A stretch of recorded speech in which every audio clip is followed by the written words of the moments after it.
নমস্কার বন্ধু, আপনারা দেখছেন হেল্পটেক বাংলা। আপনারা জানেন আমাদের মহিলাদের জন্য অনেক রকম কিন্তু স্কিম আছে। তার মধ্যে আছে লক্ষ্মী ভাণ্ডার, কন্যাশ্রী, তাছাড়াও বিধবা ভাতা এবং তাছাড়াও যে রাজ্যের আরেকটি প্রকল্প আছে মহিলাদের জন্য, সেখানে অ্যাপ্লিকেশন করলেই পায় 25,000 টাকা।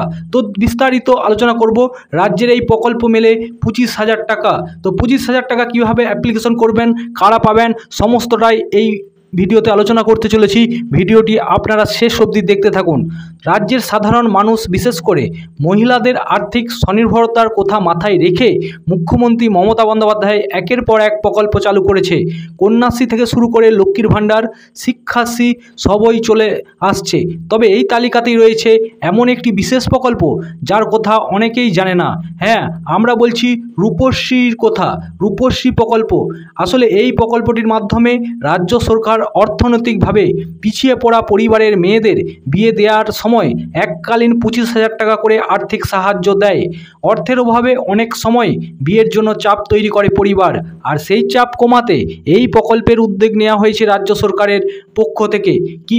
এই রূপশ্রী প্রকল্প মূলত 2018 সালে 1 এপ্রিল পশ্চিমবঙ্গ সরকার এই প্রকল্পটি চালু করেছিল। এই প্রকল্পের মূল উদ্দেশ্য অসচ্ছল পরিবার মেয়েদের সম্মানের সঙ্গে বিয়ে দেয়া। তবে এটি কোনো ঋণ নয়, বরং সরকার একবারে সরাসরি মেয়েদের ব্যাংক অ্যাকাউন্টে 25,000 টাকা আর্থিক সহায়তা প্রদান করে।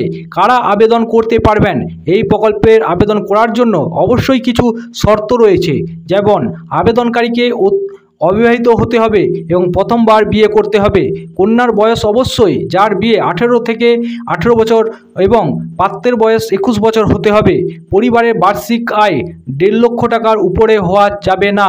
আবেদনকারীকে অবশ্যই পশ্চিমবঙ্গের স্থায়ী বাসিন্দা হতে হবে এবং কমপক্ষে 5 বছর এখানে বসবাস করতে হবে। আবেদনকারীর নিজস্ব ব্যাংক অ্যাকাউন্ট থাকতে হবে, সেখানে অনুদানের টাকা পড়বে। তাছাড়াও কোনো বিডিও অফিসে বিয়ের প্রমাণপত্র হিসাবে আপনারা কিন্তু বিয়ের কার্ড এখানে লাগে। কি ডকুমেন্টস আপনারা জমা দিতে হবে? এই প্রকল্পের সুবিধা পেতে গেলে কিছু ডকুমেন্টস জমা দিতে হবে। সেগুলি হলো পরিবারের বার্ষিক আয়ের সার্টিফিকেট, আবেদনকারীর জন্ম সার্টিফিকেট, পাত্রের বয়সের প্রমাণপত্র, বিয়ের প্রমাণপত্র, আবেদনকারী এবং পাত্রের রঙিন পাসপোর্ট সাইজের ছবি, নিজস্ব ব্যাংক অ্যাকাউন্টের প্রথম পাতার জেরক্স, অবিবাহিত থাকার ঘোষণাপত্র। আবেদন করবেন কিভাবে?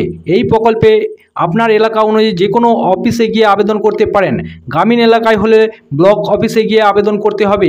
পাশাপাশি শহর অঞ্চল হলে এসডিও অফিস বা পৌরসভার কমিশনারের কাছে আবেদন করতে হবে।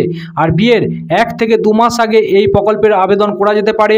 মূলত বিয়ের 4-5 দিন আগে কন্যার অ্যাকাউন্টে টাকা জমা পড়ে যাবে।